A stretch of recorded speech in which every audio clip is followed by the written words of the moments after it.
से ये मेरे दही जाने से पूर्ण तरीके से हमें में शामिल होते हैं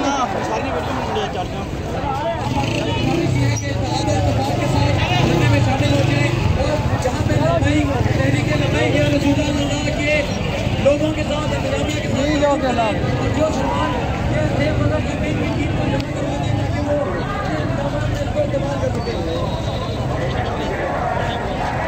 एम्बुलेंस के बैक साइड से रास्ता पीछे जा रहे हैं तमाम साथी जो सेफ अदा करते हुए साथ आए हैं जहाँ पर तहरीक लब्बैक के भाइयों के साथ इत्तेफाक के साथ एम्बुलेंस के पीछे से रास्ता एम्बुलेंस के पीछे से रास्ता है वहाँ से मेन फिलहाल में शामिल हो जाएंगे।